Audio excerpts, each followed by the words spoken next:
Si Maria, Birhen, jama-jama. Birhen si Maria, sadya wala pa nanganak. Sadya nanganak na. Dili na virgin, guba na na. Guba na. Makabismayang video ang ato ang nakita sa usa ka tawo kabalo kung say sekta nga iyahang gipasakupan tungod kay sa tanang mga babae nga iyahang mahulog magud sa bugal-bugal. Sa tanang babae nga iyahang gibugal-bugalan kini pag yung babae nga inahan sa Ginoo, inahan sa Dios. And ato ang hinumduman nga ang Ginoong Jesucristo misulod sa taguangkan sa mahal nga birhen na sukad masukad wala gyud mahilabti ang iyang pagkabirhen. So kung mahitabo nga misulod ang Kristo sa taguangkan sa mahal nga birhen nga wa mahilabti ang iyang pagkabirhen, so therefore mugawas pud usab si Kristo sa iyang taguangkan moagi sa iyang gitawag og bilahan na never gyud mahitabo nga mabungkag ang agianan or mabungkag ang iyang gitawag og pagkabirhen.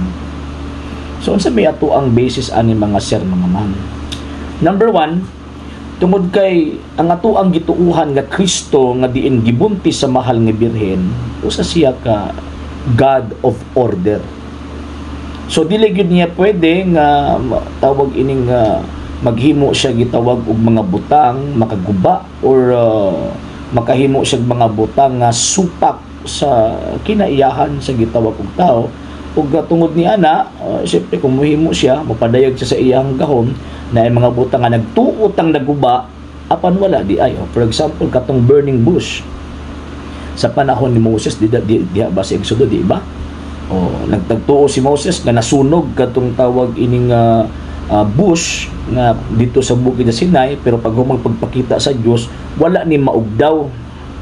So nagpasabot nga ang gahom sa Ginoong Dios kung naa kini, kung ang presensya mismo sa Ginoong Dios ug naa kini, dili gayud mahitabo nga maguba ang mga kabtangan o dili gid mahitabo nga maguba ang order nga ang Dios pud mismo ang gahimo. And remember, ang pagkabirhin magud sa babae is kuan magud na tawag ining order magud na agibutang sa Dios.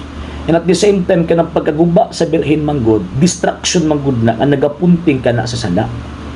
So kung ang mahitabo ang mahal nga birhen sa pag-anak sa mahal nga birhen, pag-anak niya kang Kristo, pag-anak sa mahal nga birhen kang Kristo, kung nabungkag ang iyahang tawag ining pagkabirhen, so ang nahitabo ni ana ang katong migawas dili God of order. Naguba ang tawag ining kinaiyahan. O nya nagtimaan nga ang mahal nga birhen na ay sala.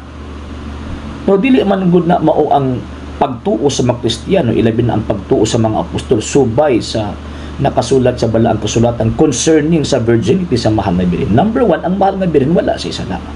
So manang mugawas ang Kristo nga di gud maguba ang iyang pagkabirhen nga naman kay pagpadayag kana nga ang mahal nga birhen dili corrupted sa gitawag og sala.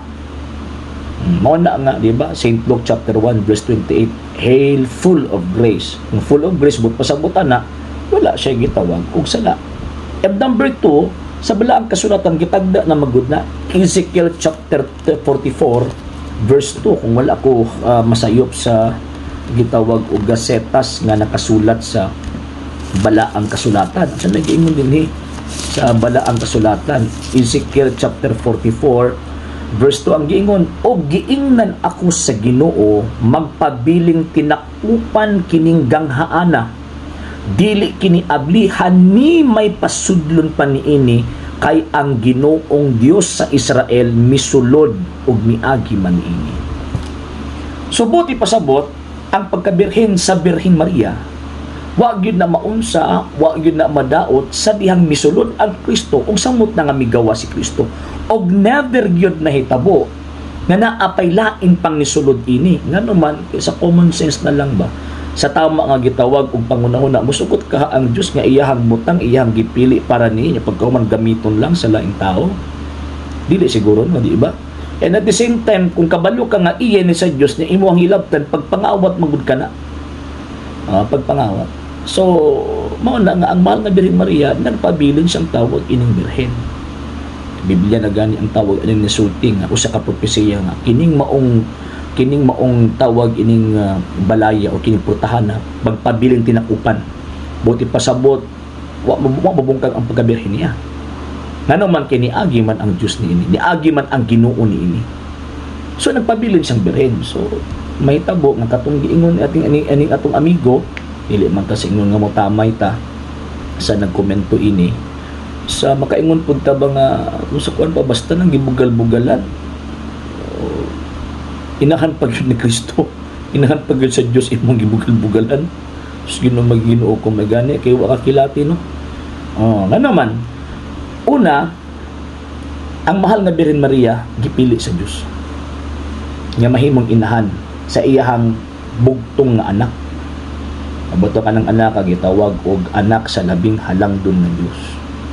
So katong nagbuntis anak, inahan sa Dios. Imong bugol-bugolan. Number 2, gawas nga tawag anang gipili nahimo og tinuod nga inahan sa Dios. So ang relasyon sa inahan ug anak dili gyud na mawala. So kung imuhang gibugal-bugalan ang mahal nga birhen, malipay ka sa Kristo ana.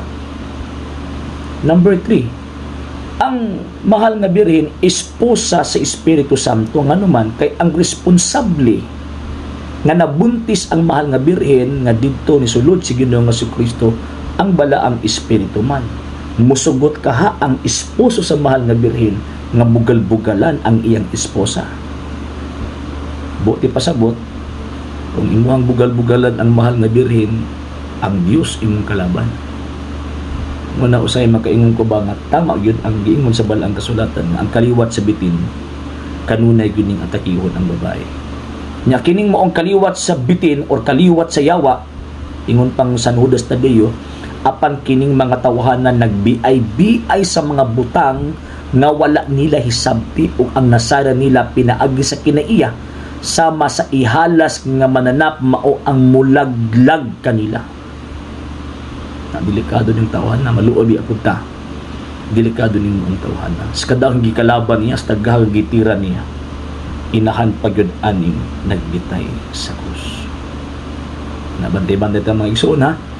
And at the same time, sa tanang mga Katoliko, magpadayon ta sa paghimo sa Santos nga Rosaryo, and at the same time, magpadayon ta sa paghigugma sa inahan anang nagbitay sa krus. Ave Maria.